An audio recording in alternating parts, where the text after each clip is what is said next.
Hello and good afternoon, ladies and gentlemen. Apologies for the tardiness. Both Jamie and I were here early, but my modem decided to take a dump. So I had to reset everything. And well, we're back, and hopefully I sound clear. And welcome, everybody.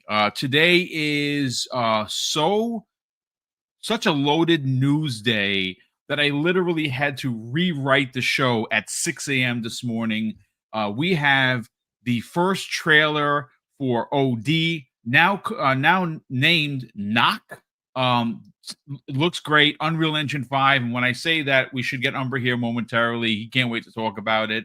We're going to be getting into what I believe to be, some breaking news thanks to Ecstasies. I know some people in the chat think that his sources are sometimes fouled, and I'm here to tell you everyone's sources sometimes come through and sometimes they don't, and that's fine. Listen, you don't have to like him. I know him personally. I've had him on the show a bunch of times. I think he's a fine YouTuber, and I know for a fact, speaking with him behind the scenes, that he does have connections. And the connection that we're talking about is Elder Scrolls 6, ladies and gentlemen, potentially coming sooner than we thought. And of course, there's some new information, Jamie Moran, about Xbox Game Pass and the investments that they're making and how well it's going for developers. And don't you know, just like clockwork, you get the Mike Ybarras, you get the ex-PlayStation dude, I can't remember his name off the top, man, Sean Layden, throwing shots, and the POS of what I believe to be the year. And he gets it wrong all the time. And I don't want to mention his name. It's kind of like Voldemort. We'll get to who I think this award goes to. You know what? I'm just going to say Christopher During, POS of the year. At every angle, at every opportunity, he takes a shot or three at Xbox Game Pass, Xbox hardware, Xbox handhelds, anything with an X in it, I don't think he likes. So, we're going to get into all of that. But Jamie Moran, good afternoon, kind sir. How the heck are you? Hey man, happy to be here. It's been an interesting week in gaming news, to say the least. And anytime I get to,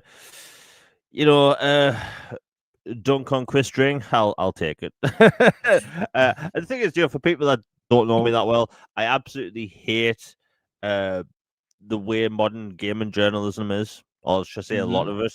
It all relies on clickbait, and it's just like it's forced negativity, and game news is no longer game news. It's just regurgitation over the same negative story over and over again. And I can't stand it. But other than that, we've got some good things to talk about. We got an OD trailer last night, but wee hours of the morning, actually, 6 a.m. my time. So yeah, it's going to be a good one. Indeed, it is. Look, at the end of the day, folks, we're here to have fun. We're here to talk about video games, and we're going to do that. We have three massive topics to get into. Just heard from Umber. He should be joining us any second. We'll get his hot thoughts on the confirmed engine being used for OD Knock, and of course, that is Unreal Engine 5. Jamie Moran, I want to open up with exactly what you just discussed, and that is the newly shown off trailer by Kojima Productions. It is currently an Xbox exclusive. I don't know if it's going to stay that way or it's going to release multi-plat. We don't know. But as we know, it has in fact been announced for Xbox, and that is OD Knock. The trailer came out 3 minutes, 21 seconds. And I got to be honest with you, that Unreal Engine looked really good. And speaking of Unreal Engines, well, folks, like I said, it's almost like when you say Paris 3 times, you say Unreal Engine 3 times. And out of the blue, here is Infinite Umbra. Brother, what's going on? Good morning, kind sir. Good morning, Boom. I have a splitting headache versus your screen right here, apparently. That's my goodness. I got to fix that. Look at that. That is definitely nice. There you go, sir. There we go. I feel like myself again. Yeah, that Unreal summoned me. I felt the tingle in my ear. I was like, what is that? Hearken to me. Somebody mentioning my engine of the universe? Something hearkened unto me, and I had to come running. Yes. Good morning, fellas. Good morning, chat. Yeah, man. OD Knock. I don't care for the name. I will say that. It doesn't OD Knock. roll off the tongue. You know what I'm Yeah. saying? It almost seems like it's OD and knock and not really a together kind of a. But you know what? Yeah. Kojima is look. I know a lot of people are going to probably push back against what I'm about to say. I honestly think that he's a genius, and I say that not because is he the most intelligent man in the world? No, but he has an artistic eye for things that I do believe is genius. Now, there's going to be people that push back, and that's fine. I'm not going to fight with you if you don't think what I am thinking. We don't have to all agree on everything, ladies and gentlemen. But I have always been a fan of his work. If there was some pushback or criticism, it's always been in the cutscene area where they are long.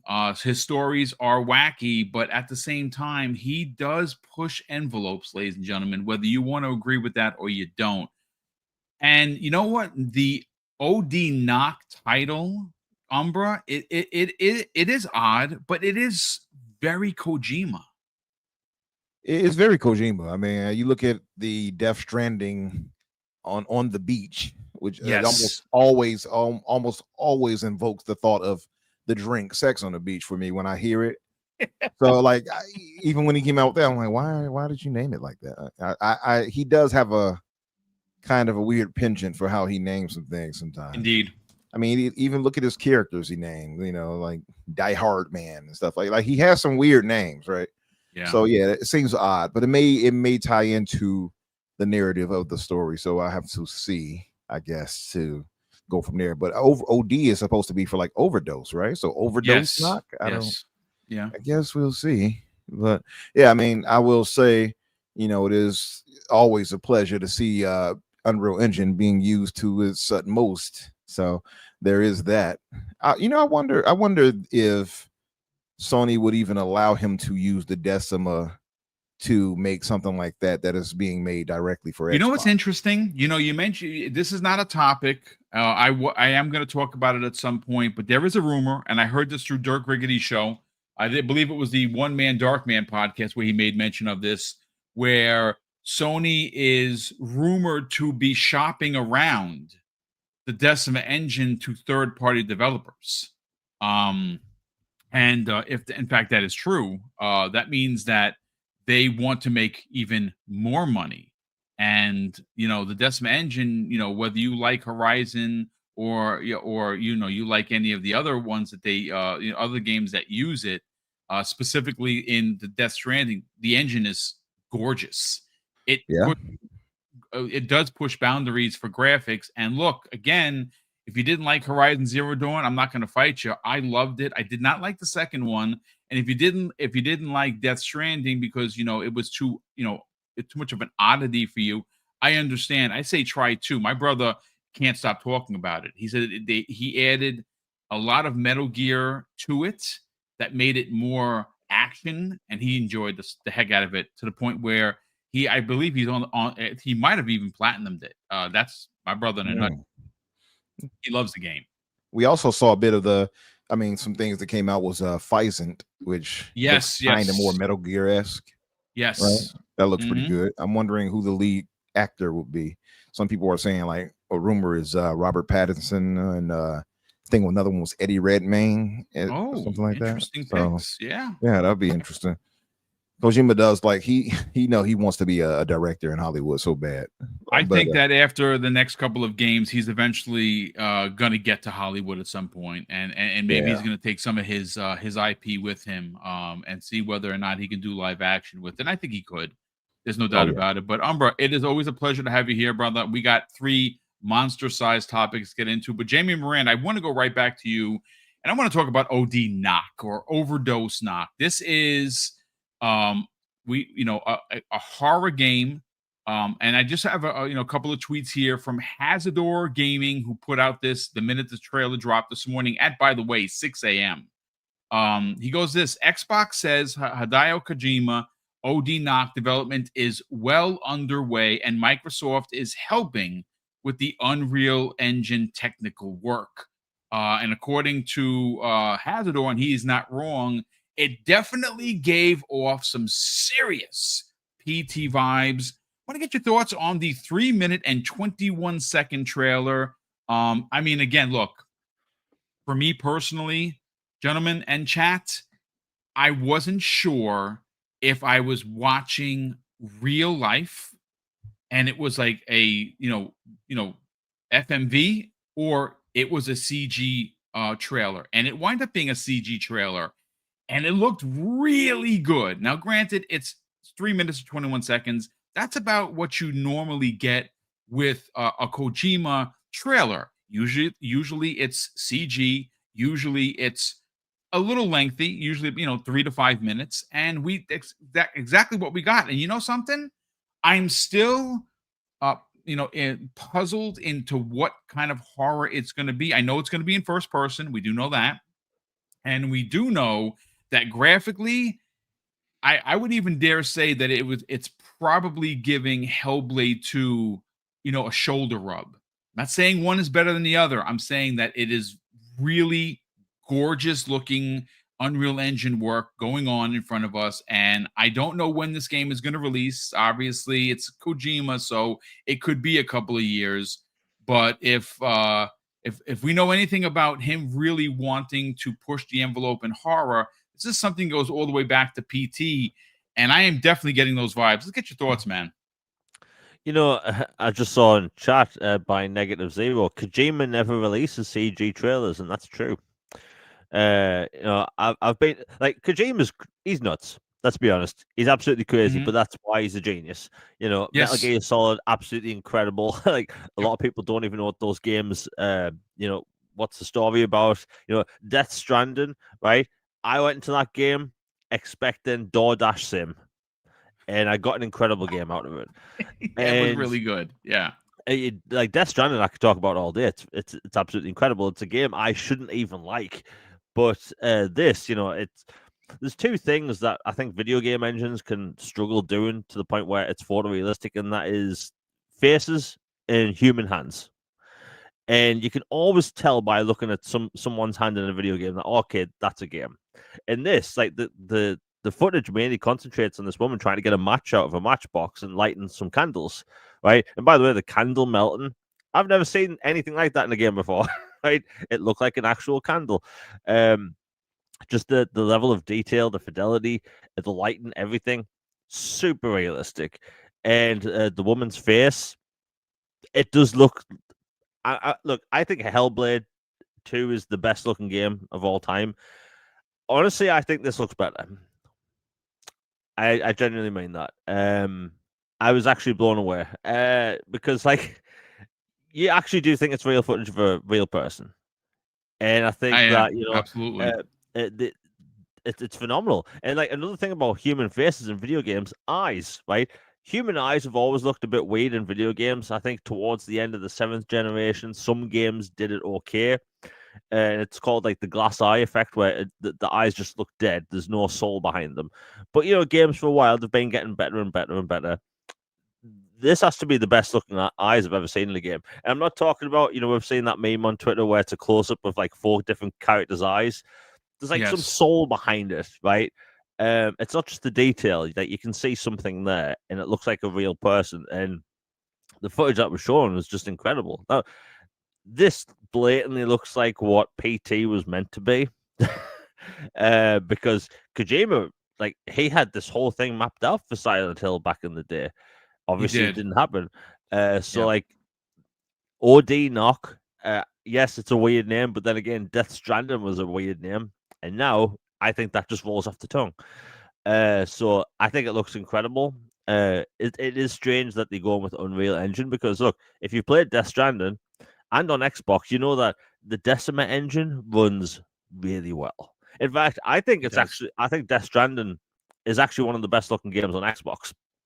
It's incredible. I wouldn't argue with you. I think that Death Stranding on Xbox looks phenomenal. I actually can't wait to see what the advanced engine of Decima is for next year, because I have a funny feeling that at some point during Tokyo Game Show we're going to get some information that Death Stranding 2 on the beach is going to be coming to Xbox and PC. That could be at the end of this year, the beginning of next year, but it's definitely on the way. Yeah, and I'll be buying the hell out of that day one. But them go with the Unreal Engine. Obviously, a lot of Microsoft studios work on Unreal Engine, so they have the talent that can help them. And this is just a really good collaboration of, West and Eastern teams working together. And we're going to get some really trippy horror game out of it. And the best thing is, it's Kojima. You're going to get a absolutely crazy, ball trip of a game because, look, Metal Gear Solid, some of my favorite games of all time. You had to be on acid to write some of those games. You had to be, right? That's what makes those games work, though. Like, if anyone's ever played Metal Gear Solid 4, you know that story is just stupid, but it's amazing at the same time. And if we're going to get that level of craziness in a horror game by Kojima, we've got something special coming. And the big surprise is I didn't expect a teaser trailer, a new one, till at least next year.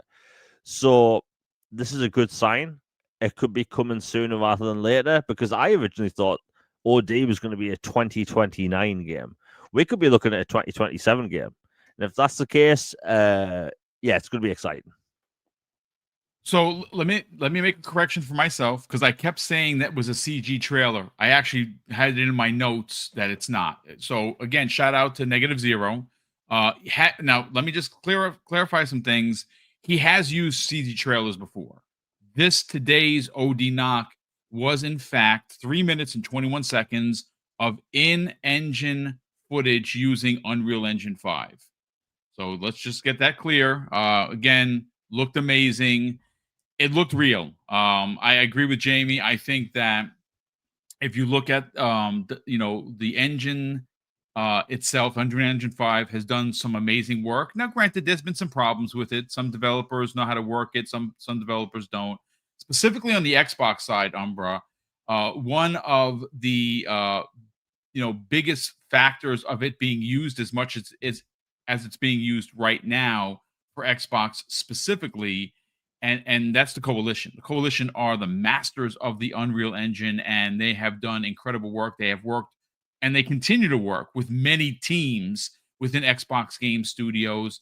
And I would not be surprised at the help that was mentioned in the opening, what Kojima said about Xbox helping with it. It's probably the Coalition that's leading the charge. For you're Mr. Unreal Engine 5. This trailer, again, I think it was magnificent. It gave some real. I'm a horror guy. Mrs. Boom and I love horror. And this gave off some serious horror vibes, especially when the knocking stops and you hear the door open and whatever it is, she's now starting to tremble, the actress. That joint looked real. I mean, like when they did like the super close up, it was unreal. The Unreal. There you go. Look at you with the puns. I worked on that one. But I will say, I'm very excited for this game. I don't know if it's going to be a singular experience. I hope it's not. I hope that there is going to be an anthology level way of telling stories. Again, we go all the way back to when Jordan Peele came out with Kojima, and he specifically said that they are currently working with what he called the Avengers of Horror. And that gets me excited because one of the best things about horror, especially if you watch things outside of the country, more specifically from Spain, which Mrs. Boom and I watch a lot of, and they have a lot of anthology horror-based films where it's a big story told in little dribs and drabs. And I hope that's what this is going to be, because what it does open is this story can be continued. And after the said set of characters are through, they could continue the story without actually having to be like an OD Knock 2. They can continue by just adding new stories with new creators and creatives. I'm very excited for this. Let's get your thoughts on what you saw. The Unreal Engine 5 is your joint, and it looked really good. So yeah, it looks excellent. So I had to look into it. I was wondering, I'm like, what is the knock part? because again, Kojima is very peculiar, and he'll kind of try to type things into that.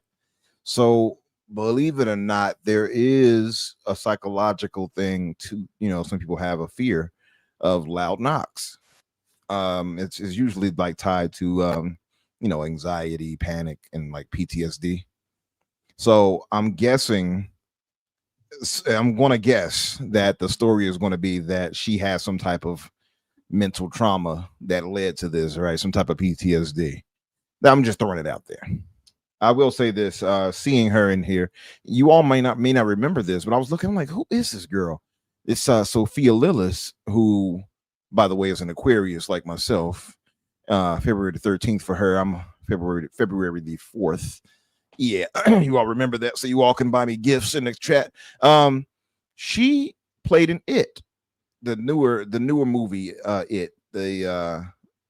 If you all haven't seen that, I'm not sure. One with the girl with the short hair with the abusive cops. Exactly. Yeah. Now the actual story of Stephen King's It is quite yeah. Jamie know what I'm about to say. Yeah. I'll leave that there. But the movie itself was quite good.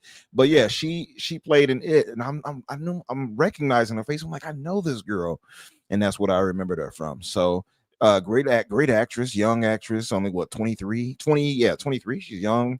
I expect, like you said, maybe there could be sequels to this just by the age and things like that, depending on how the story goes. You know what I mean? I do like the whole aspect of, like I said, it being tied to a psychological kind of situation. I wonder, and like Jamie said, it does have a very what's the name of that, PT kind of vibe to it, right? Yes, yeah, it does. It definitely does have that PT kind of vibe to it. And yeah, thank you, Rick. Hunter Schafer is in it too, and I think is it Udo Kerr? I forgot his name. Udo Kerr, I think. So yeah, Kojima, he's definitely trying to get into Hollywood, man. But yeah, it definitely has PT vibes. I don't know what that creature thing was, or demon, or spirit, or whatever it was, creeping up behind her to grip her head like a basketball. But it had some big ass hands. Yeah, and you know what? And real quick, let me just add some context to what you're saying. APIMB in the chat says Knock is a chapter name in OD. There will be different titles from other creators. So okay, so they do have Jordan Peele like helping him in this, right? And again, just go back to what Jordan said. First of all, Jordan, one heck of an amazing creator, and anything he does, I'm a huge fan of, to be honest with you. And I know that some of the stuff that there's a film out now about the football that's not getting kind of great reviews, but listen, we all make bad stuff every now and again. It's just it doesn't hit. That's fine.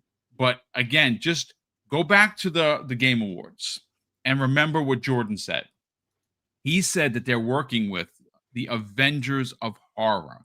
Now, who is that? I mean, is it Stephen King? Is it James Wan? It could be a tremendous amount of people. I hope, and I really love this idea, and it's so freaking Kojima, right? Like Umbra and Jamie, he does these different things that at the time may seem out of place, may seem out of context, may seem out of the norm. And listen, I know a lot of people are like, whoa, Boom, he's overrated. Listen, if you feel that way, folks, good on you. I personally don't feel that way because I like his stuff. It is different. It is odd. And I appreciate it, but please continue, Umbra. Yeah. Like people said, Jordan Peele. I don't think he's overrated. Why so serious? I think Jordan Peele is pretty talented. I think though he might want to avoid a bit of that. What's the name of what's that guy's name that did M. Night Shyamalan? He might want to avoid kind of like putting out things that kind of pigeonhole him. You know what I mean? Like, because I think that was what trapped Shyamalan, where he's like, oh, I gotta do this. Or they made fun of it on the cartoons. It's like, it's a twist. Like, it's got to be a twist thing for him, right? And that led to some really terrible movies from him, versus like The Sixth Sense, which was pretty much a damn horror, or if you will, psychological masterpiece. Yes, indeed. So yeah, I think Jordan Peele, I expect him to turn in some good stuff with this. I think he's earned his reputation as far as his rating, if you will. I don't think he's overrated at all.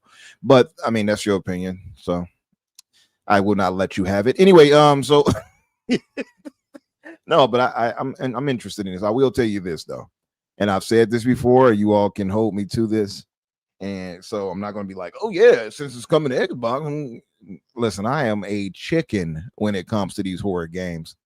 Things like this, you best believe that I'm going to have all the lights on, maybe a cartoon playing in the background. I don't know, like Bugs Bunny or somebody like, man, what's up, Doc? I don't know, something. Ninja Turtles or something fun. Cowabunga, something back there in the background to keep me level-headed because I get paranoid, man.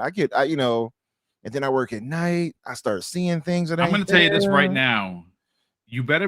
What you should do, just for fun, is hope that someone knocks on the door while you're playing this. Oh, listen, I have this crazy story. I've told people about this before. You've told this. Please tell it again. I love this story. This is great. I was coming home after seeing that horror movie. What was it? With the cat boy, and he was like, yeah, and he was in an attic.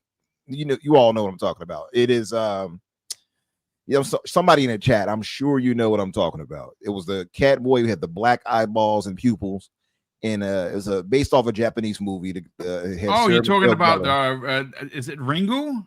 It was based off Ringu, I think. Okay, it's not The Grudge. That why so serious? The Grudge. Is it The Grudge? Because The Grudge is when the girl comes through the TV. Yeah, yes, it was. It's not that one. It's the other one. Where what is that? The Ring. Yes. Oh, DJ Birdo DOS. I take it back. The Ring is the one from the TV. The Grudge is the correct one. That's right. Thank you. Sorry. So it was The Grudge. I think you're right. Why so serious? So Grudge, when I think Sarah Michelle Gellar, played it, and she went to Japan and she was working as a maid or whatever she was working as. Yeah, thank you. Why so serious? That's right. And I took a date, I'm trying to be manly, took this girl I was crushing on. You know how it is, Jamie. You know how it is, bro. Yeah. I got to be manly. I can't jump around.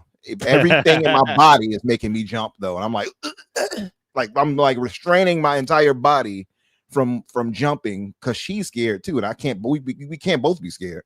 I got to be a man, right? So I'm sitting there like petrified inside, like, why did I do this? Because she wants to go see it. All right, okay, cool. I get her back home after the movie, after experiencing this terrible movie. Now I'm feeling a grudge. I'm feeling begrudged against her now, and I go through the alleyway.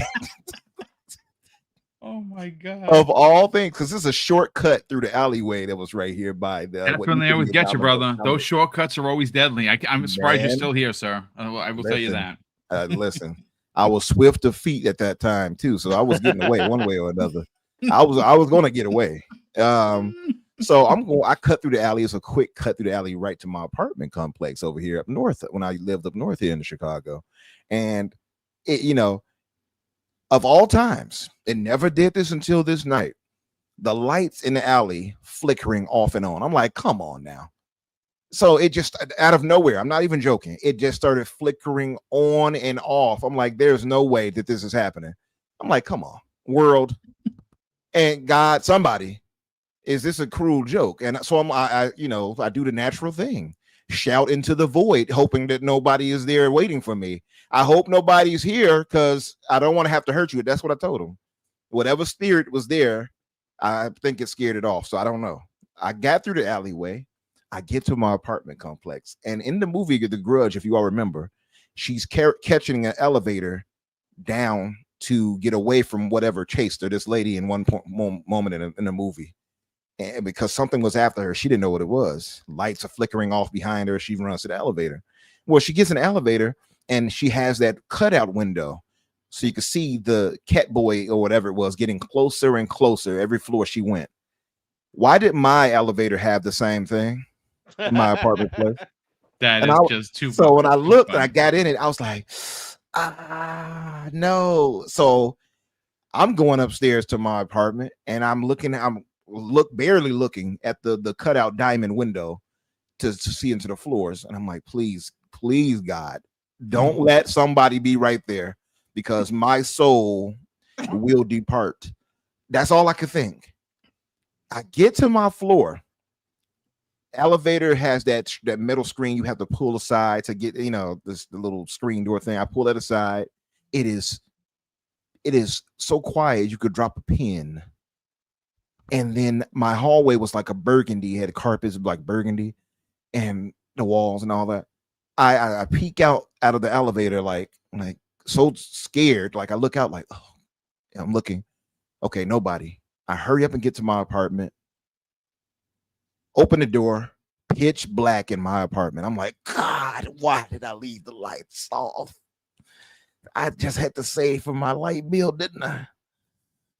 I run in there really quick. I hype myself up. I'm like, okay, here we go. Run in there, hit the light, turn the light on. Okay, I'm good. I'm safe. Because for some strange reason in my stupid mind, turning the lights on means I'm safe. That's the thing we think, right? Like if we get under the sheet, somehow I'll be safe from the monster. Like that's how we think, stupidly. Okay, so I do that. I'm like, there's no way in the world I'm staying at my place by myself. I'm going over to family, right? I got to get by somebody. My grandmother was there at the time. She saved and sanctified. Maybe she can pray over me or something. I don't know. So I get my stuff. I pack up my games and stuff in a duffel bag, and I turn the lights off. I'm like, okay, I'm good, right? I'm thinking to myself, I'm safe now, I had my door open to the hallway, and I bend down to grab my bag as I'm turning the light off. Bend down to grab my bag that was behind me now. And I see between my legs outside in the hallway part, somebody walk right past the door. My soul just about leapt out of my body. I kid you not. The noise I made was like, I think I almost screamed like a woman. Like it took I think my skin lightened. I'm a dark skinned brother. I think I lighted up a shade. Like I went up a shade in lightning. I think I got like 8 white hairs that grew out of my chin or something at that moment. It scared all the soul out of me. And I was like, okay, let me get out of here. Got out of there, got home over there to the family, played some games, something to lighten the mood. So I say all that to say, long story short, I am going to be terrified trying to play this game, and Unreal is going to make it harder because it looks real. So, I'm going to have the lights on. I'm going to have some music playing, something that makes me feel safe. I'll just say that. If it's as scary as I think it's going to be, and looking at what PT was, yeah, I'm going to need that in my life. Dude, that is the funniest thing. I had to mute myself about 6 or 7 times because and by the way, I was tearing. Like I had to wipe the tears from my eye. That was the funniest freaking story. And I've heard it before. Yeah. Oh my, that's great, dude. Yeah. Oh my God. Man. Yeah, I mean, look, again, it's why I'm excited for this is I really do think this is going to be the finished PT product that he had in mind to make, with a bunch of additions to it. If you go back all the way to the PlayStation, was it the 3, right? That had the PT demo. I'm almost positive. Yeah. So I mean, the game. I played the demo. People sold their consoles with that demo, which you can't download anymore. I mean, I'm sure on PC there's ways to get it, but at the time you could only get it on console. It was available only on PlayStation. People's consoles were worth money because of that. And here it is. This is ultimately the evolved product of PT. I'm super excited. And whatever it was that grabbed this woman's head, you see the size of those Hulk hands? Oh yeah, that was some Shaq level hands right there. Yeah, those things were used. So it's I'm excited. I'm excited because I love horror.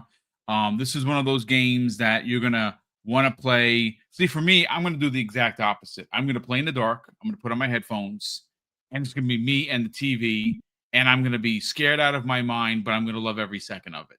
And I can't wait. You better than me. I'm gonna tell you that. You might have Mrs. Boone walking around cooking or something. Maybe that'll keep you safe in your mind. Indeed, and no doubt about that. Home cooking will definitely keep me safe for sure. Well, thanks to negatives, there was the PS4. I said the PS3. I don't know why, but the PS4. People that had it on their consoles made money on those consoles because you cannot get that demo. But yeah, I mean, look, it's Kojima.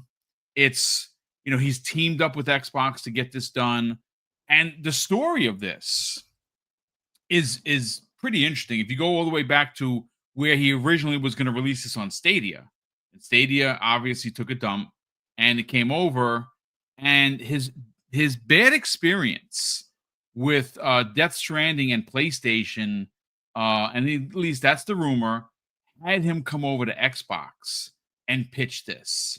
And the woman that he was working with at the time, that was employed again at the time, is at Google, at Stadia, came over with him to pitch this product, and I believe she is now employed and working with Microsoft and Xbox. So at the end of the day, I am very excited that we got an update to it, and I cannot wait. Again, it's Kojima, so I don't know when this game is going to come out. Is it next year? Is it 2027? Hopefully that's as far as it goes into the future, because obviously 2026 is not too far away. A couple of months will be there, and if it's 27, 27 is going to be a big year, because obviously we kind of know into the future what Xbox is doing. Next year is going to be massive, so next year would be a great year to get new software from Kojima. But 27 is also going to be at least the rumor is official Xbox hardware, and that's plural, because there's supposedly going to be a dockable handheld, and the box underneath the TV that's going to be Microsoft produced, versus the OEM that's coming next year. At least that is the rumor. But again, great way to start off today's podcast.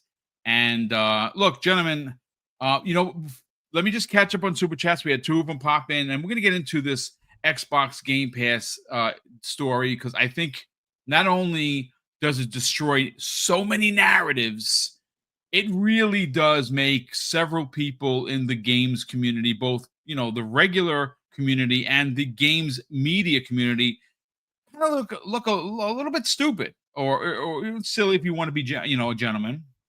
But the two super chats that have popped in here, Day Reezy in the chat. Salute to you, kind sir.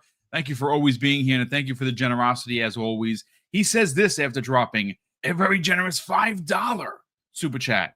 Send all of Umbra's birthday gifts, cash donations, and proceed to Day Reezy's for safekeeping. Thank you. Come again.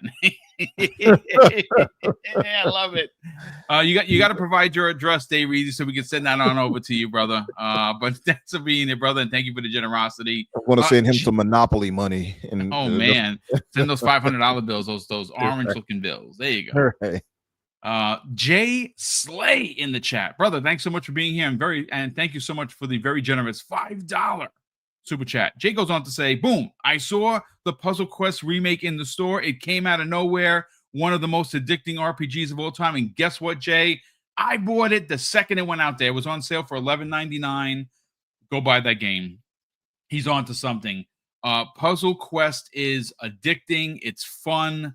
And I think it came out for like $15, but it was on sale for like $11.99. I mean, come on. I've purchased, and I see a lot of people playing Silent Hill F. As soon as the show is done, I'm going to go buy it. I don't know when I'm going to play it, but I have to buy it because I want to support it because I love Silent Hill. Mm-hmm. And it's sitting at an 86. Like, that's really good, man. It's a really good score. I'm actually very excited for it. Kind of J horror-esque. You know what I'm saying? So I am definitely going to be playing that at some point. But listen, gentlemen, it's an interesting way to take the series too, like a soul. Indeed, it's totally so far to the left or to the right, whichever one you want to go. From what just was released last year on PlayStation 5, and that was the remake of Silent Hill 2. I mean, obviously it's Silent Hill, but it's J horror Silent Hill. I'm definitely down with that. But look, I have a story here that was written by Samuel Tolbert of WindowsCentral.com. And I like Samuel's work. He's one of my favorite journalists. I have not met Samuel as of yet, hopefully one day. Well, he put out a post. Now, granted, this is him reporting on a story that comes the way, or an interview that comes the way of Chris Charla of Xbox or ID Xbox, and that came the way of Eurogamer. So I want to give Eurogamer some credit for the actual interview, but I'm going to use Samuel's article, and I will link it into the show notes. So Samuel goes on to say, Xbox Game Pass reaches its largest investment to date in 2025, and the majority of partners want to continue signing new deals on their new games. And according to the subtext here, ID at Xbox head Chris Charler says Xbox's 2025 investment in Xbox Game Pass is the largest to date. So, folks, bear with me here because I have a couple of quotes from Chris, who I had a chance to meet last year. A gentleman of a man, when I tell you, super fun to be around. A guy is energetic. I mean, he has more energy than three people. And I actually won one of his skateboards that he gives away. I actually won one, which is awesome.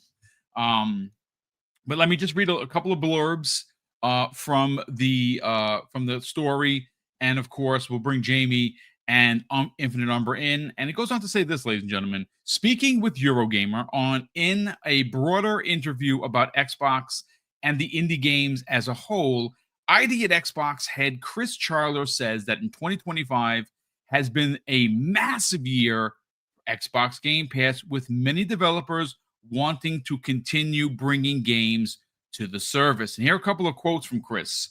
He goes on to say this, ladies and gentlemen: the majority of partners who've had a game in Xbox Game Pass want to bring their future titles to the service. As a result, we've signed deals with more than 150 partners to expand the catalog. We continue to engage with hundreds of partners each year to review upcoming games. Chris goes on to say, last year, we worked with over 50 teams to sign their first Game Pass deal. This year marks our largest investment in Xbox Game Pass to date, and we remain focused on delivering the most exciting and diverse catalog in gaming.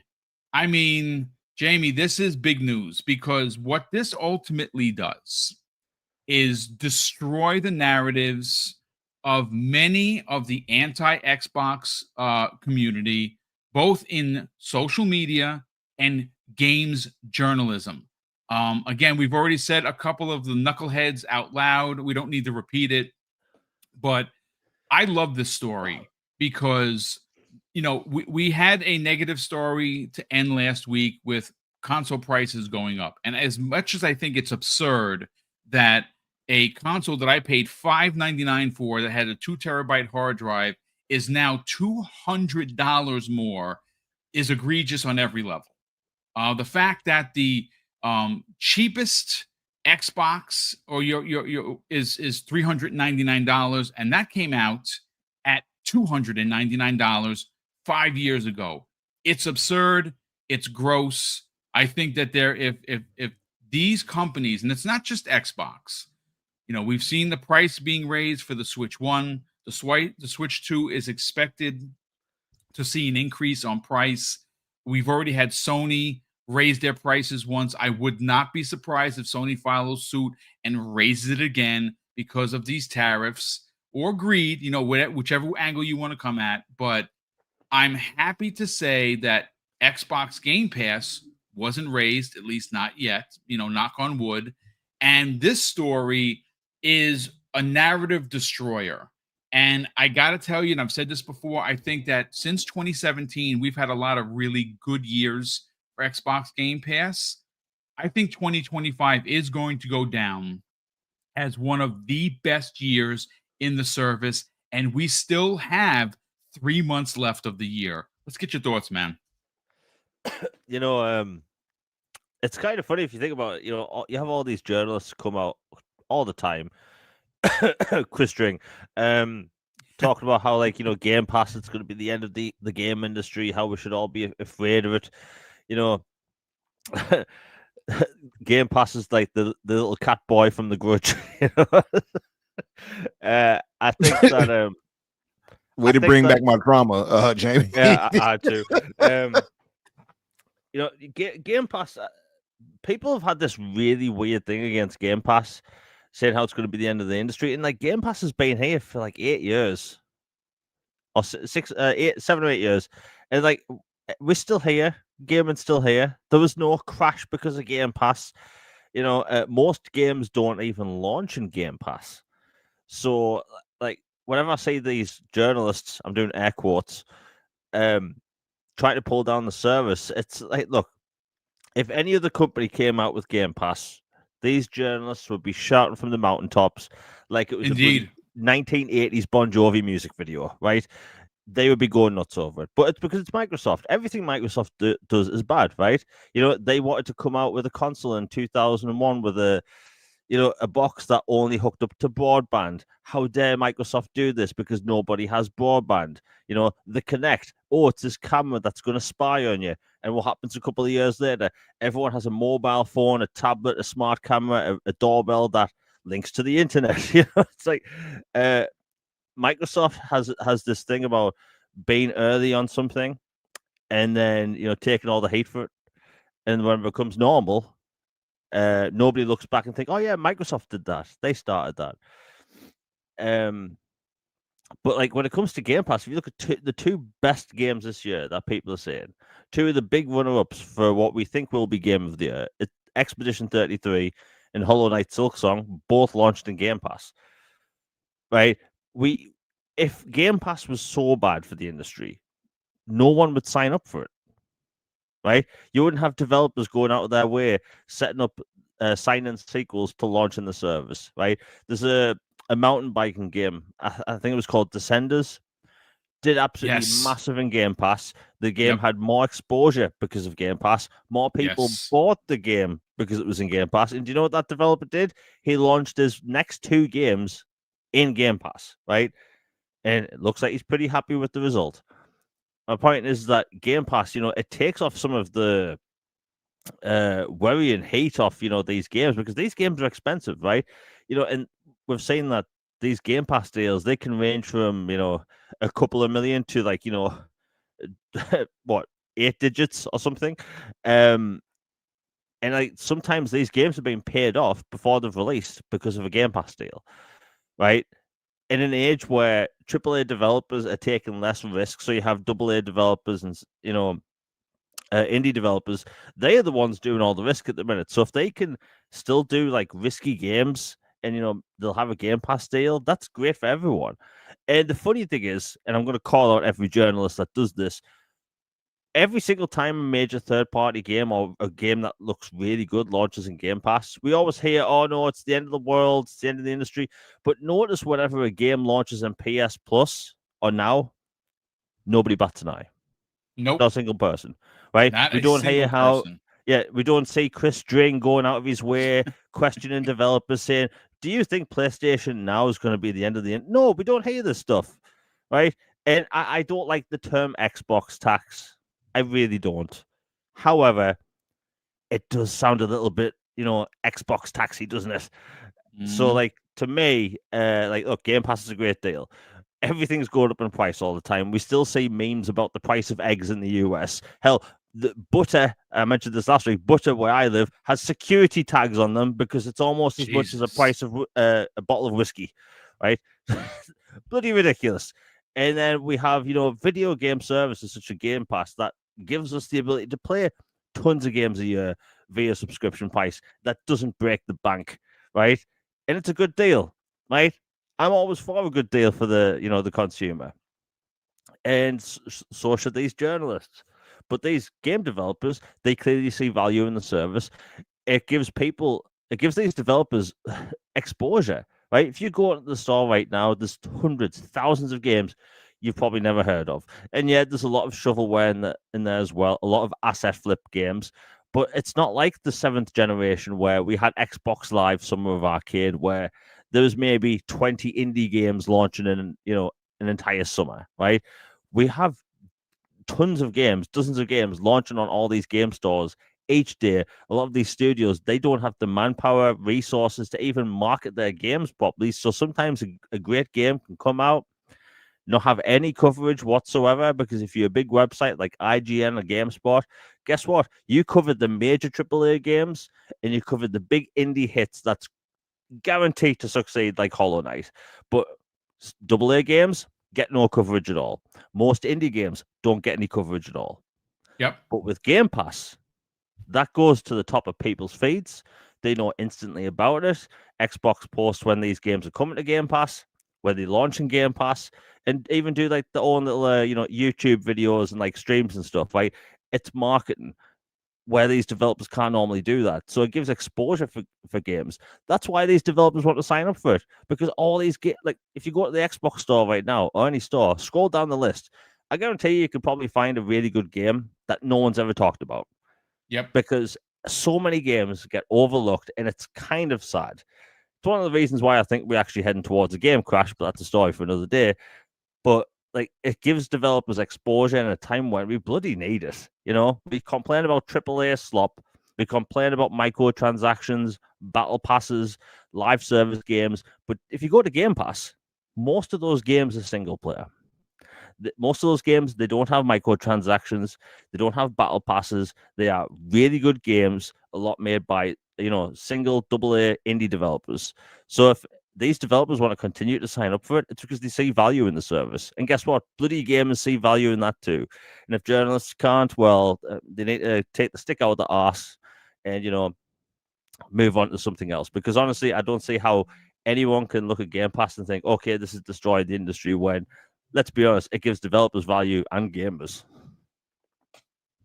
Yeah, I mean, listen, folks, I'm not going to tell you how you spend your money. But if you are a gamer, and I know that there's going to be some pushback. Well, I buy my games, I support the developer. Folks, if you play through Game Pass, there's nothing wrong with that. Some people try to, use that as a notch in a belt, as some sort of winning some console war conversation. Folks, don't do that. Play games. Enjoy the games. I've said this before, and I'm a perfect example of this. I'm a retired guy.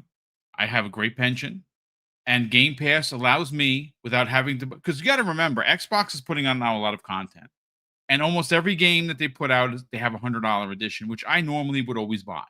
Now I don't have to buy them. I get the game. It's in my service. I buy the $30 upgrade like I did for Black Ops 7, and I get the Volt edition.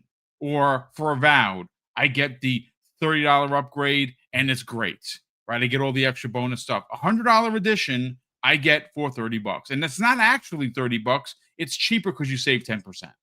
Umbra, I want to bring you in, but I want to read a quote, and I went looking for this.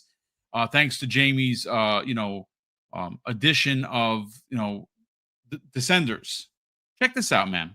Now, this is not the only developer to give high praise. Check this out. This is from 2020.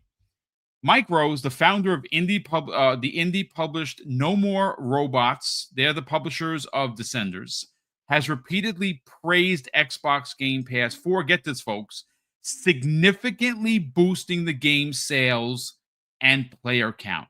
Now, let me read that again. Significantly boosting the game's sales. Okay? He has called the service incredible and a beast, stating that it has elevated the game to heights that they, as a developer, never imagined they would reach. That's super high praise. And this particular story, once again, written by Samuel Tolbert of WindowsCentral.com, goes into great detail with Chris's quotes. And again, this comes the way of a Eurogamer interview. So I want to give Eurogamer the credit where credit is due. But Umbra, again, another narrative destroyer. Not only have we heard that Xbox Game Pass invests $1 billion with a B each and every year to bring more content to the service, but we all know, I mean, thanks to this story and this interview, that they're doing even more now. And that's because the service is a success. That's because everything is getting more and more expensive. And granted, again, I still have pushback and a lot of smoke for them increasing their prices. But what I will say is, and I've seen a lot of people in the community talk about this, you don't necessarily need an Xbox to play Xbox Game Pass Ultimate. You can play through your TV, you can play through your PC, you can play through your handheld if you have one, you can play through your phone. Now, granted, phone, not so much for me, but we also understand that the scope of gaming is wide.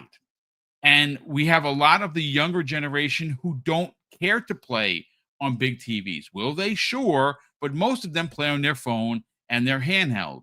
And listen, if you are a budgeted gamer who likes being in the conversation of things that are new, you can get those new experiences, especially if you're a fan of Xbox first party games. Everything arrives into the service. And you know what? One of the biggest ones this year will be dropping in a couple of months. Black Ops 7 in the service, $20 a month. Let's get your thoughts, man. Yeah, I mean, shout out to Sam, shout out to Windows Central. It's just the truth of it, and shout out to Charlotte too, I suppose, Chris. But yeah, it's just the truth of it. Game Pass has been a gift that keeps on giving. I know it just feels like we kind of repeating the same thing over and over about Game Pass, right? And I don't think any of us have to sell each other on how welcome it is and how great it has been, and especially this year, with so many great first party games on top of great third party games that were in it, from Expedition 33, my game of the year currently, to Silk Song, which is right up there. I will probably put Silk Song in the top 3 or 4 of the games, probably of this year for me so far. Finally beat it, by the way, the other day, and got almost all the endings. I got like one more ending to go, and I got like almost 60 hours in it. Great game. So yeah, it's the gift that keeps on giving. What's surprising is you often hear so much negativity, right? And people saying, "Oh, it's cannibalizing sales," or things like that, or it's not sustainable. That's the go-to. Like Jamie pointed out with a certain Sony fan who likes to try to put his foot in his mouth on a regular basis. Is almost to the point that he should be the poster child for foot and mouth disease. Yeah, he put a little shade out there at times. I think he tries to dress it up as, "Oh, I'm being impartial." I don't think he is, but yeah, it is the best deal in gaming, 100% metal. But yeah, you see that, and then we start hearing actual details, and it's like, okay, well, it's not that bad for them, clearly, right? Microsoft keeps hyping it up. They keep talking about how beneficial it's been. We keep hearing things like Chris Charlotte talking about how they, expanded to 150 partners who all want to bring the next games back. How they brought in 50 new developers this year and signed them. I expect that to grow. I'm expecting 200. They're not going to rest on the laurels of 150, right? They're going to go to 200 next. It's going to be 3, so on and so forth. And they're going to be smaller games that many people wouldn't have known about that's going to get elevated because of that. That's the beautiful thing about Game Pass to me. It's not so much just the big titles. That's cool. But it's also getting these smaller titles that may not have gotten the shine otherwise that we can get in the service. There's a game I have on Steam that is coming to, I just saw coming to Game Pass soon. It's called Sworn. I don't know if you all saw that. Sworn, SWORN, like I sworn in. And it is what's the name of that game? It's a Hades-esque roguelike, right?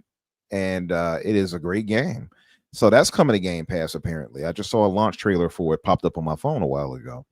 So yeah, Rick L, exactly. But that's a great game. I'm not saying that just to say it. So like there are games that are, it dropped today. Okay, I didn't know. So it dropped today.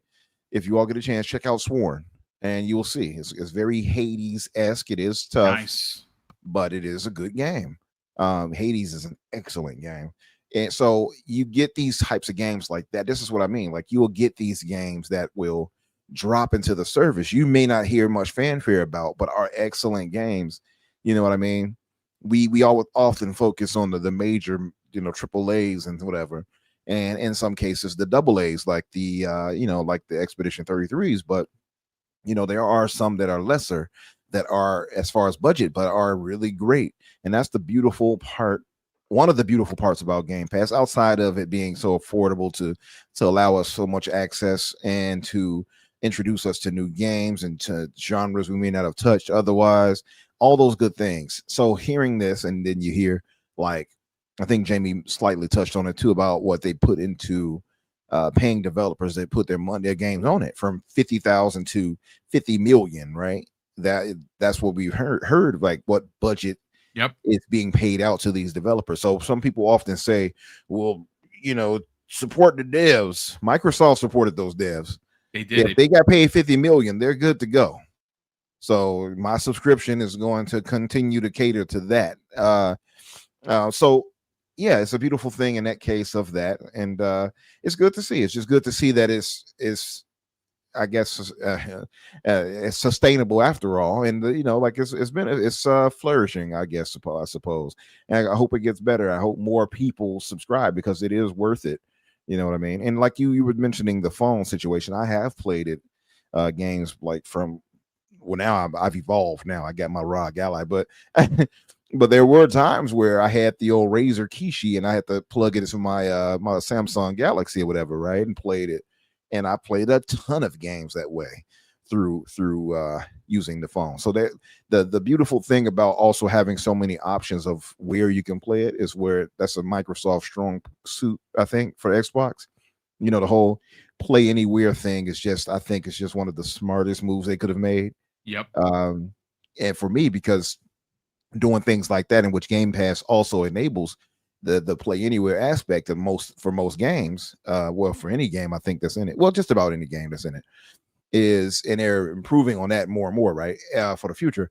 But doing that allows me, for instance, I would possibly grab the game on Steam because I'm building my Steam library as we speak, close to 300 games on it now, and like, yeah, that's a lot.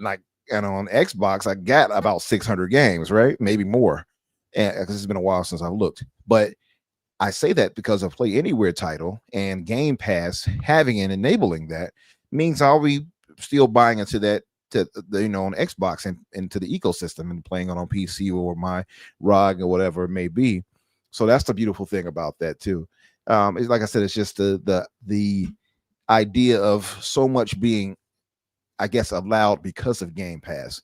So it is good to see. It's good to know that they're investing heavily into it and going to continue to do so. So I can't wait to see what else we get next. And like, to going back to Jamie's point, we got two games that's likely going to be game of the year contenders right now.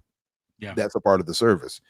If anything, I think kind of shows like the inherent value of Game Pass or something like that, where you can still put games in there and still profit and still have that shine. Expedition 33 and Silk Song being two shining examples, for instance, that I think Expedition 33 went on to sell like 4.4 million, is almost close to 5. Yep. I think Silk Song, like, over 6 million last week. Exactly. And it almost shut down, like, servers. It broke the internet. Like that Friday that it released, we did a story, we did a breaking news, it broke every store. It broke every store. So, and so there you go with that. And then that $20, mind you. But so yeah, I think Game Pass, we often hear, like I said, the negatives of it, but I think that for me, I'm all smiles, man. I have nothing else negative. I have nothing negative to say, should I say, about the thing. And I just I'm looking forward to what they do next with it and what they'll expand to. I would say if anything, I would have, well, maybe I wouldn't say it now because they have so many first party AAA games that's coming and landing. And if they land like this going forward, it's not much I can really complain about and say, man, it'd be nice if you get some major AAA other titles in there, right? Third party. You got all these other titles, including first party. It's kind of hard to complain. But if they were to manage to grab or snag a few major AAAs that can jump into the service, one or two, like something like that, in an entire year, I think it would elevate the service that much more. I think also, obviously, they would have to kind of find a way to, they might have to add a tier for that, maybe, but it's some way to get around it, I think. But yeah, that said, happy for the success of it, and hoping that it expands to more more games being added to that we would love to play. Yeah, I mean, listen, what could you say? The more people support Xbox Game Pass through their subscriptions, the more Xbox is going to invest in it. And obviously, if there's anything we know about Microsoft, they are a $4 trillion company, right? Have they? Yeah, they hit the four a couple of months ago, I think it was. I don't know if they're still there now, but they, whenever something isn't working, what do they do, gentlemen in chat? They cut it off at the ankles, right? I mean, we've seen it time and time again. So it's obviously working. And I think that this Eurogamer conversation that they wound up having really did bring a lot of light to the subject. And look, ultimately, what could you say? If you are someone that is subscribed to Xbox Game Pass, you are enjoying the fruits of Xbox's labor to get more games in there. I mean, everyone that's probably in Xbox Game Pass will and can admit that your backlogs just continue to grow. And again, it doesn't have to be a $50 million game or $200 million game that grabs your fancy.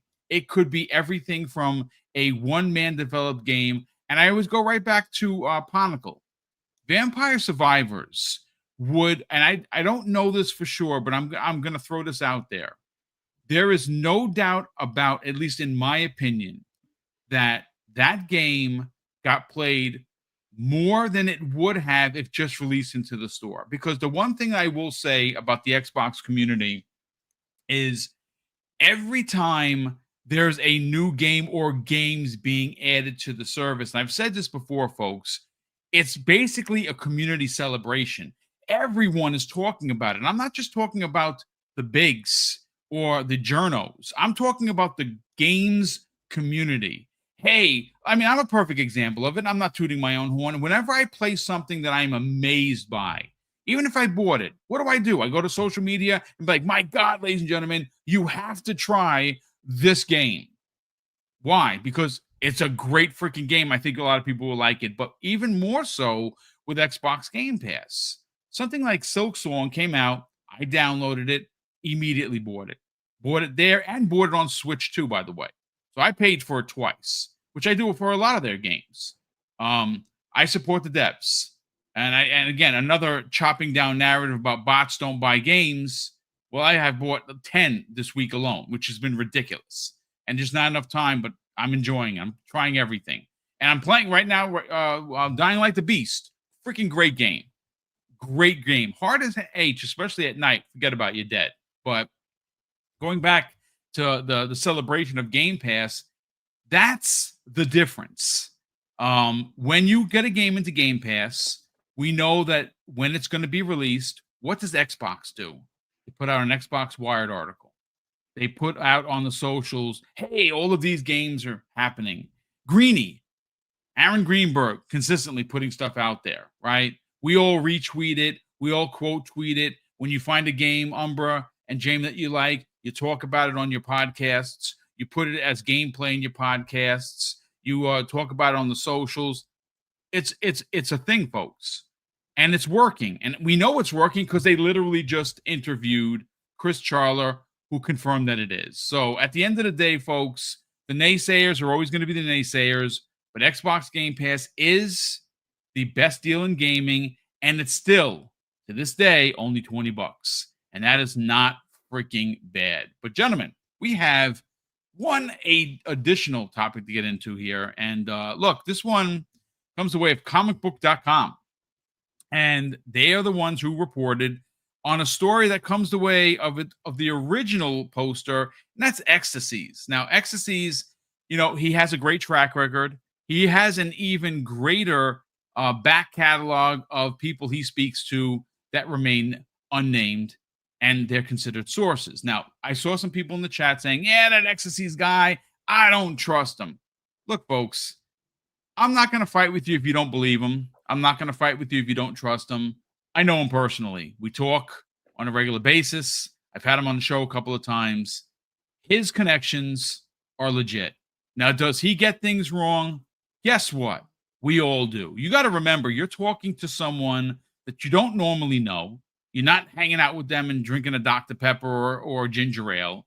And you're taking what they're saying and you're putting it out there in the socials. And when you put yourself out there, sometimes you get it wrong. I've gotten it wrong. I've gotten it right just as many times. And so is he. And the story that we're talking about is Elder Scrolls 6 report gives release date update, and it's getting close, folks. And you know what? It almost sounds too good to be true, and here's why. So, and we're going to get to what XC's had to say more specifically, but this story from comicbook.com was written by Tyler Fisher. So, of course, I have already added this to the show notes, so you want to check it out and read the article for yourself. By all means, give Tyler that click because it is a well-written story.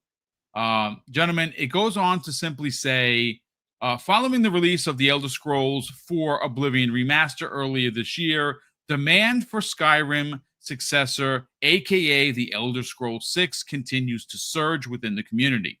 It has been 7 years since Bethesda's first announced the game, and as much time that has passed since the announcement, there's been a lot of time that has passed between the announcement and the release of Skyrim. It's been almost 14 years, and I didn't know it was that long, and counting since Skyrim, and Bethesda remains dead silent on the Elder Scrolls 6.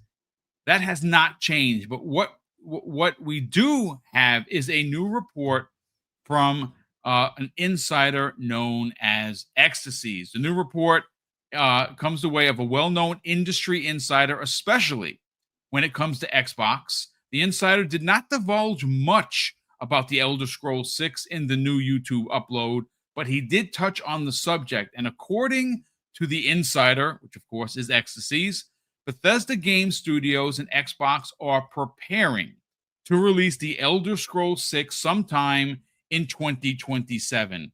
If true, this would mean that there would be a maximum of 27 months away from the long-awaited RPG sequel, assuming that it would release no later than December of 2027. It would probably release during October or November, though the wait is likely even shorter than this. Now, this is an interesting story, gentlemen and chat, and here's why.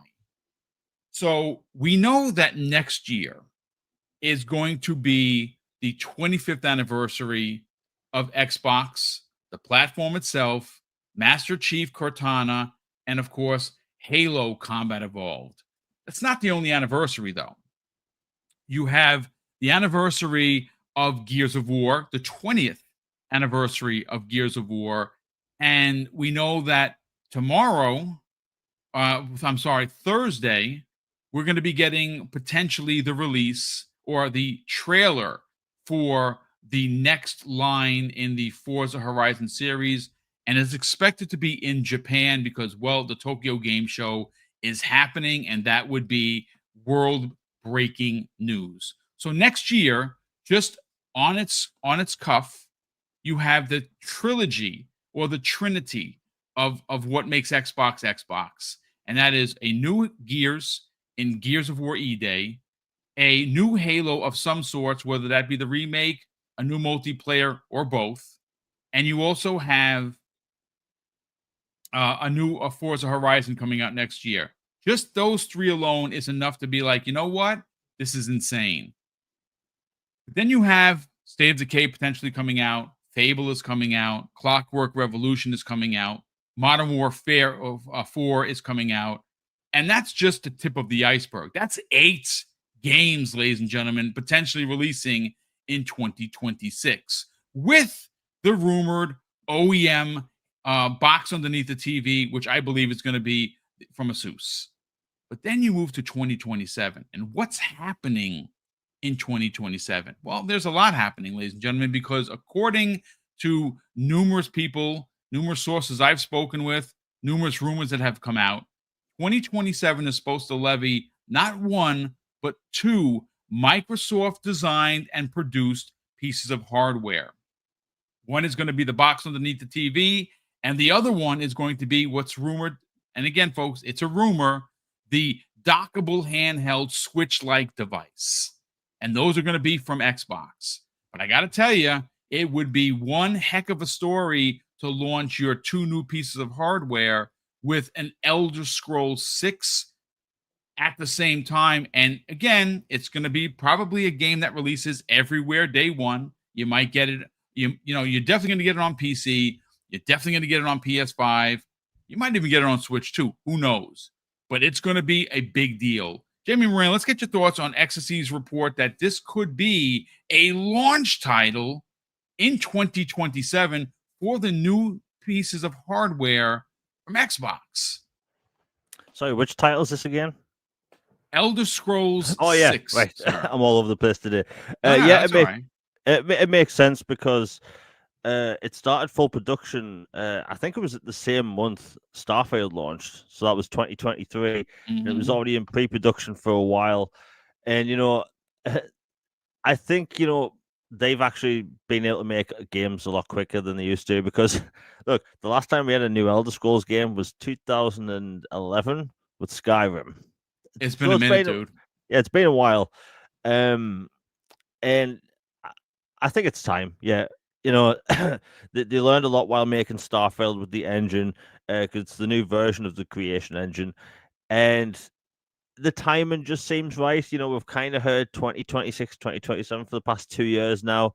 I think that if you're Microsoft and you want to make a big splash, because when it comes to next gen launch consoles, it's kind of been up in the air for the past several months. Like we originally heard it was going to be 2026, now it's going to be 2027. It's gone back and forth several times. If they hypothetically are launching in 2027, which I think would be better for everyone, the price of everything at the minute, I think people would be okay with an extra year in this generation. 2027 with a new Elder Scrolls game would be unprecedented for Microsoft for a launch, because if you go back to the Xbox Series consoles, they didn't have a first-party launch title outside of Gears Tactics. Yep. So if you launch with an Elder Scrolls game, like, that's going to make people want to buy it, because obviously you're going to have people go, is it going to be exclusive or not? It doesn't matter.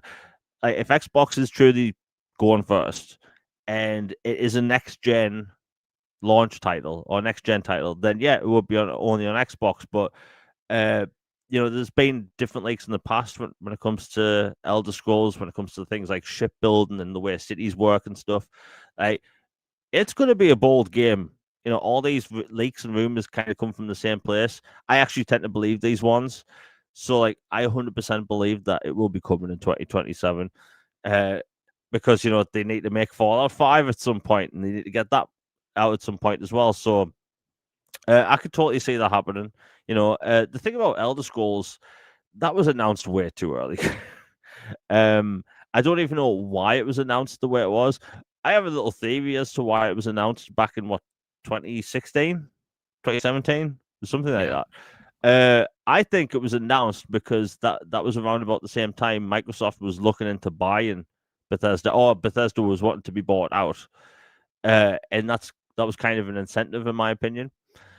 But yeah, it all kind of lines up if you think about it. I think the thing about Elder Scrolls and Bethesda games is that they tend to actually just announce their game 6 months before release. They did the same with Fallout. They did the same with a couple of the Wolfenstein games. Indiana Jones was announced way in advance, but then we got the gameplay trailer 9 months prior. So I think that they're going to go quiet on this game, and then we're actually going to just see the full-on trailer for it. Let's call it E3 or the Summer Showcase 2025 or 2027, shall I say? And it'll be a huge launch for them, because let's say next year they are launching with the rumored, Halo, Gears, State of Decay, Fable, Forza. My God, it goes on and goes on.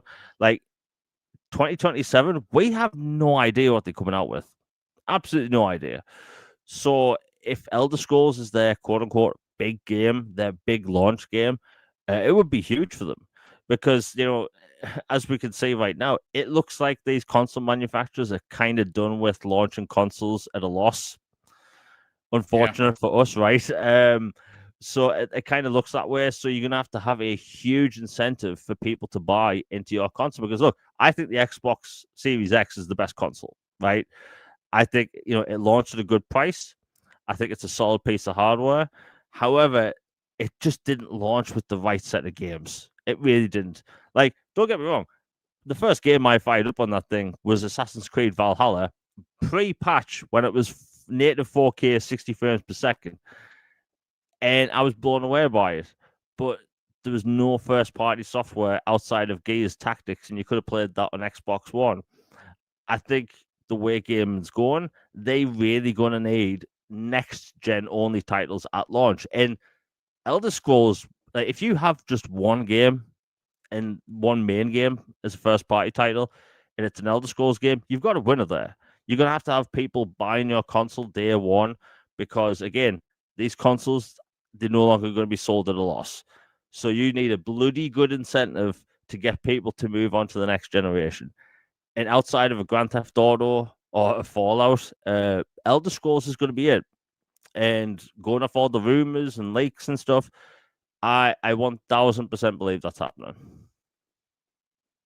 I mean, dude, great points across the board. Look, this is a game, ladies and gentlemen, that if it launched with a new piece of hardware, could potentially move hardware.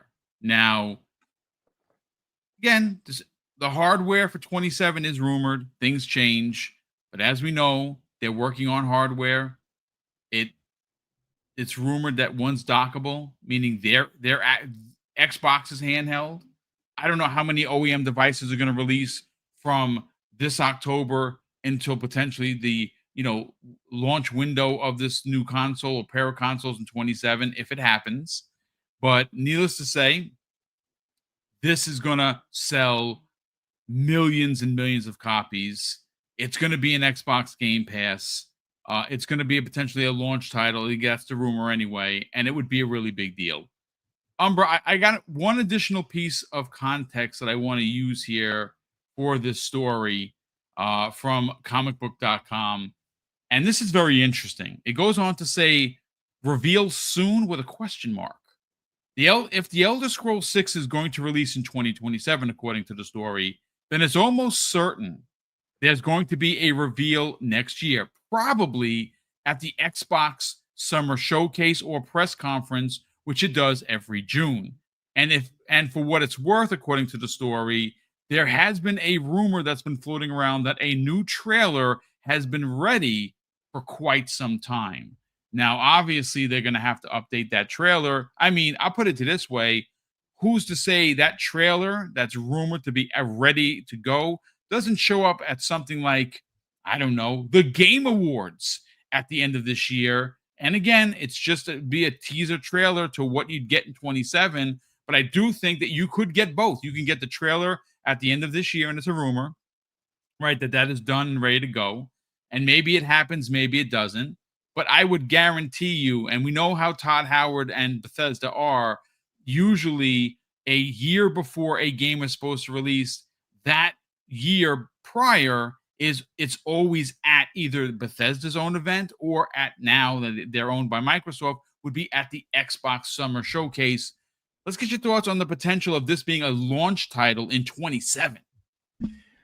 Yeah, I would be highly surprised if it even dropped in 27, but the game has been in development since what, 2018?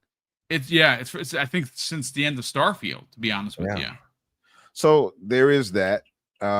We do have a few, I guess, some very trustworthy names that are supporting it. From, how do you say his name? Ecstasies? How do you say it?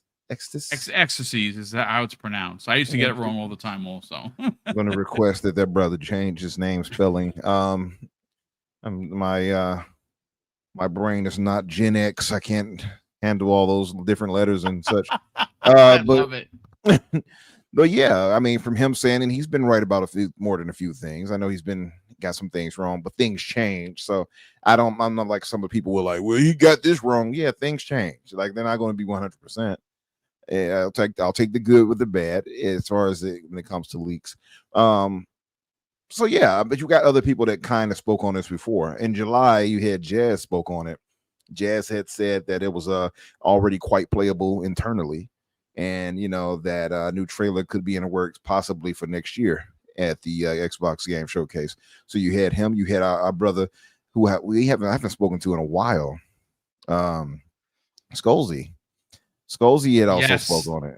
Yep. Yeah, I mean we know that Skolzy's a big Bethesda fan. Yeah. Huge. So he said that it's likely set in Hammerfield rather, evolve politics, betrayals, all that. I'm gonna guess it's gonna have some of that Games of Thrones-esque kind of story going with it. That would be my guess. Yeah. I mean, could possibly be for sure. Rick L gave me a Gen X name with all the X's around it. And then we had the old FTC leak, which spoke on it too, which did say that the earliest would possibly be in 2026. We know that wasn't going to be the case, but it did say that would be likely Hammerfell as well. And there's many fans of the series that spoke on it too, that said that they believe Hammerfell will be the next location. Super fans of the series that know more than I would ever know. So yeah, man, it sounds really good. I would hope. And I mean, to be fair, the new current iteration of Creation Engine is dope enough where I feel like they could pull out some great visuals on it. I would hope that they get maybe a next iteration for that if it's going to be next gen to push it that much more. I would like it to be a showstopper as far as visuals and things like that and gameplay. With their physics and things like that the Creation Engine allows for. That would be really cool. I know that I believe the area it's in, I don't know if it allows for like dragons and all that. I think that's more in a Skyrim area of that world. So I'm interested in seeing how they'll play it out. But yeah, man, super excited for this. I'll take it very serious that you have so many, in my view at least, so many trustworthy people speaking on it, saying that it's a real thing that is playable and that it's likely to drop in 27. Again, it's been 8 years, so it's more than enough time for it to have, I guess, at least have something playable to show. And even if not necessarily to show us gameplay, they could show a CGI trailer and say, hey, this is what it is. Elder Scrolls 6 Hammerfell, right? Whatever. Yeah. That could be the name of it for sure. Yeah. And there are no slouch when it comes to CGI trailers either. Like, they have some great CGI trailers up there, in my opinion, next to maybe just under WoW when it comes to that. So they could show us something nice at next year's Xbox Showcase to announce it, or at least not announce it, but to show where they're at with the progress and things like that, or give us an idea of where they could be. Yeah, I don't have much else, I guess, to really elaborate on with it or say on that, but just excited to see it. Big fan of Elder Scrolls Oblivion being on my Mount Rushmore. So this is all great news for me to hear. I would just like to see more. I'm super excited because, again, we like those big open worlds. You and I play almost identical. Here's mission A, it's in front of you, you know where you got to go, and then we look to the left and like, what's that shiny thing over there? 100%. And we go. And then we go and we keep going. 100%. Oh, piece of candy. Start dipping off over it. Oh, yeah. I'm bad at that. Yeah. Games like this will appeal to that heavily. So I listen, I'm here for it. We are all awaiting the next big Bethesda joint. Hopefully they continue with Starfield. And maybe by end of year, we get some information on the rumored next, expansion. I don't know if, you got to remember the Game Awards. It's such a big thing that, you could get, and this year would be, again, here's a scenario, folks. This is just my thought and theory. Take it with a ginormous grain of salt. But you remember in 2020, right? When they showed off the Series X and Hellblade 2, right? Blew the doors off the Game Awards. I think it was 2019 they showed that, right? completely out of left field. No one expected it. The doors got blown off at the Game Awards. 2020, obviously the console comes out, and a couple of years later we had a Hellblade 2, right? But at this year's Game Awards, wouldn't it be bonkers to have the OEM hardware from Asus, which again, that's my thought and theory that it's going to be Asus because they're already working with them, so it makes sense. And at the same time, seeing with this new piece of hardware that's coming out next year, you get a trailer to back end it. That's the Elder Scrolls 6. I mean, talk about knocking the doors off once again. Again, it's on paper, it sounds great. I don't know, could they pull it off? Who knows? But Elder Scrolls 6 is happening. We may only have to wait in a couple more years, and it's not that much longer. You know, we got the rest of this year, and there's been so much to play that I don't mind waiting. Let them do it right. Let them get it done. Hammerfell is going to be a big spot for them. And I think this is, again, I don't know if anything's ever going to be as big as Skyrim, because obviously people have been buying and playing it for 14 years, and it's gotten, massive sales. But the next Elder Scrolls, if it turns out that is a launch title for the new Xbox hardware, that is going to be massive for Xbox. But ladies and gentlemen, that is going to do it for us here on the new episode of the Xbox Factor podcast. Let me just make sure I am caught up to date with, of course, super chats. We have one additional super chat here. Why So Serious drops a very generous $2 super chat. He goes on to say, Boom, are you reviewing Baby Steps, which is currently sitting at a 77 on PC Metacritic score? The answer is no. Sony didn't reach out to me and say, hey, do you want to review this? I would have probably declined. I don't expect that game to review very well. You telling me you didn't want to play in these pajamas and walk around like... I didn't want to play in someone's filthy pajamas. No, I did not want to do that. But yeah, I mean, look, again, it's a weird game. I don't know how it's going to score. I know somebody in the chat said that for PlayStation, it's sitting at a 66. When I went to Metacritic, it doesn't have that. Let me just do a quick up. Let me do a refresh and see. Yeah, I mean, it says it has 4 current user scores for Metacritic, but it does say to be announced for the actual score. Metacritic has 15 reviews of it on PC, and it's sitting at a 77. I mean, listen, they don't have many exclusives this year, folks. This is probably going to be one of them. How well it does, I mean, we'll know for sure. But ladies and gentlemen, that's going to do it for us here today. I hope that you enjoyed today's podcast. 3 really great topics. And, oh, you know what? Before we get out of here, so like I said in the beginning, I actually had to rewrite this show. And so the end of the week is TGS, and we're going to be covering it 2 times, actually, on Thursday. We're doing a 9 a.m. show for a reactions panel, which I'm trying to put together as we speak. We're going to have a couple of people. Even if I'm just hanging out by myself, it's fine. But I'm going to try and get a few people to join me on Thursday morning at 9 a.m. to react to what is happening or what has happened at the Tokyo Game Show. That's 9 a.m. Eastern. At 12 o'clock, 3 hours later, I will be doing the regular episode of X-Vlog Live. I'm solo on that for right now. I believe Will, the Broke Boy Insider, is going to be joining me, and Mav is going to get back to me. He might join me. C-Money has some family stuff, so he'll be back the following week. Friday morning, Breakfast with Boom, 10 a.m. Eastern Standard Time. We will be continuing the conversation of the Tokyo Game Show, along with a couple of other topics. But tomorrow, because I had to rewrite this show and because there's literally so much loaded news that I actually don't have a space for. I am, of course, going to be doing tomorrow evening's 7 p.m.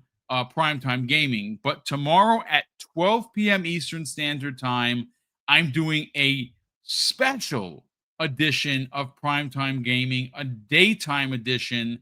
It's going to be about 60 minutes. I might be solo. So instead of the one-man Dark Man, like you have with Dirk Riggedy, it's going to be the one-man Light Man podcast tomorrow.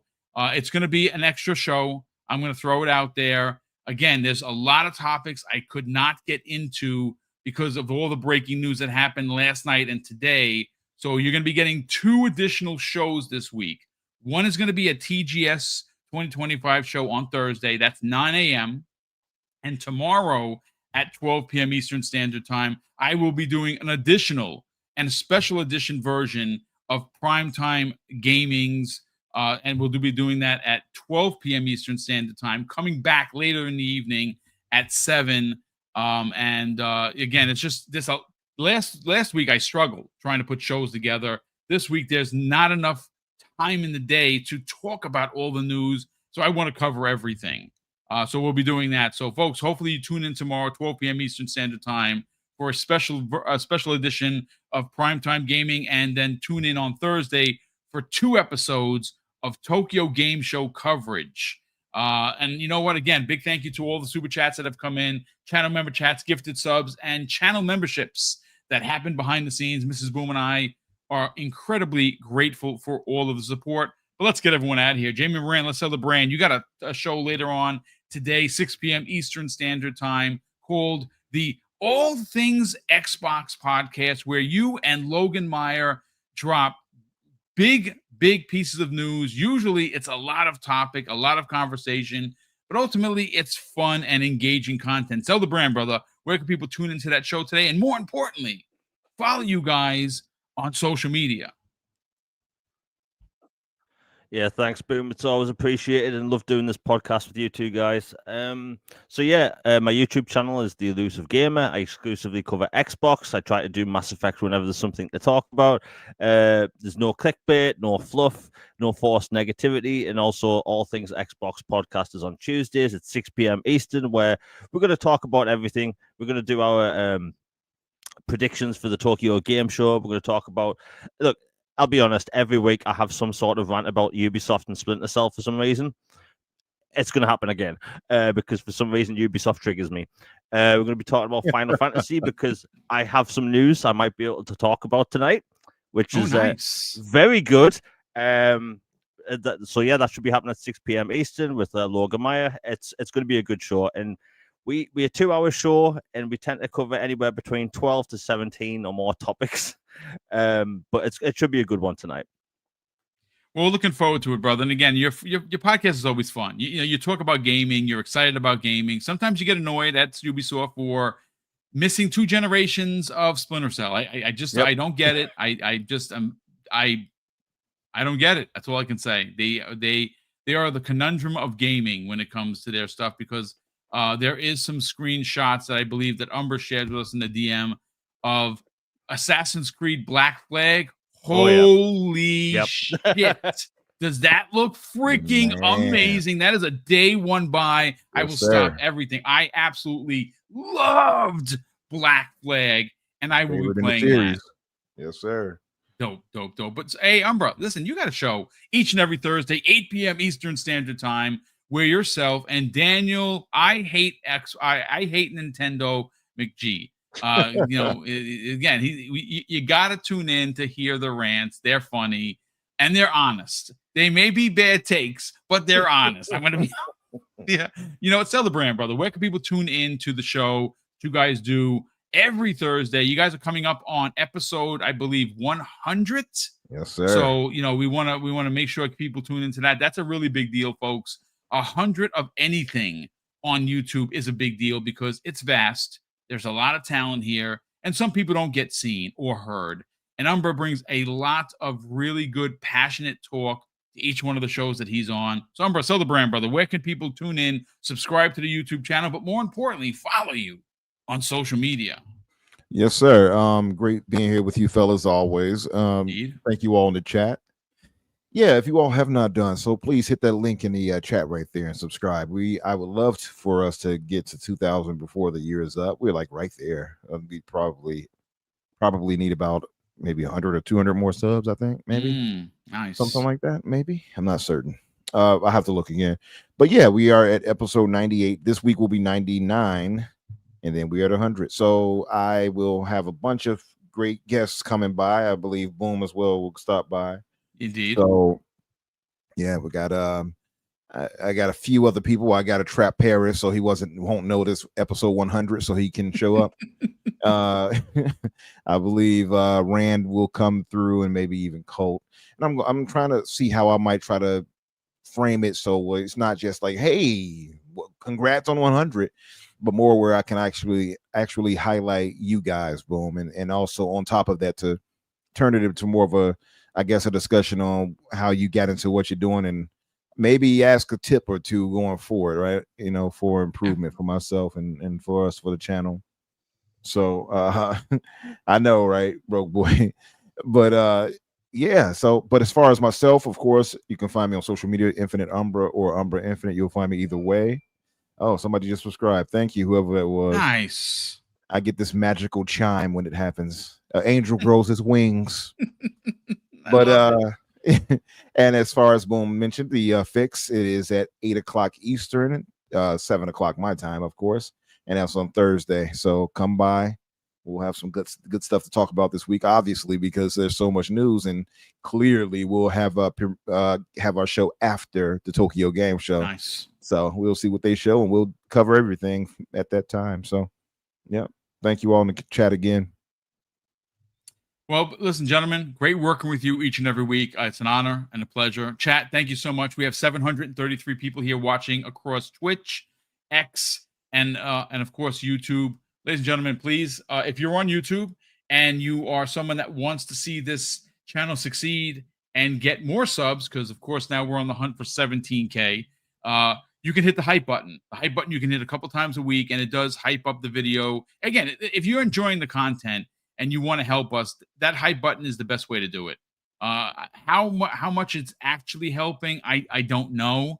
But you know, listen, everything is down on YouTube across even some of the bigger content creators. And look, we all work hard to do what we do. We don't get paid a lot. YouTube takes 30% of everything. And I mean, being a retired guy, I'm doing something that I've always wanted to do. That's community-based work. And that community-based work comes away of all the work that Mrs. Boom and I put in behind the scenes to get this channel running and almost syndicated. You know that on Monday it's going to be here. On Friday it's going to be here. We have 5 days a week at least coverage. This week we're doing 7 live streams. And we do it not because we feel that anyone's owed. We do it because we love to do this. And I love talking about video games. And if you want to help us continue to grow and be able to maybe someday get one of those YouTube plaques, you can subscribe, hit the like button, share this on the social medias, and more importantly, partake in hitting the hype button, because it is a new thing that YouTube is doing, and I do think that it does have potential to get some smaller content creators into a wider range of algorithms. And it's something that all content creators are battling right now as we speak. And you can help us win those battles by simply hitting the hype button. But ladies and gentlemen, a big thank you once again to all the super chats, channel member chats, and all the financial help that we get from the community. And of course, I'm going to close out the show with something that's incredibly important to me, ladies and gentlemen. Hopefully one day it'll be important to you. And that's something that my dad taught us when we were kids. And he would say, Craig, treat others how you want to be treated. And also, it doesn't cost anything to be nice. You live by those rules, son. I can guarantee you're going to have an awesome day. So take care, everyone. And we'll see you next week on the newest episode of the Xbox Factor Podcast.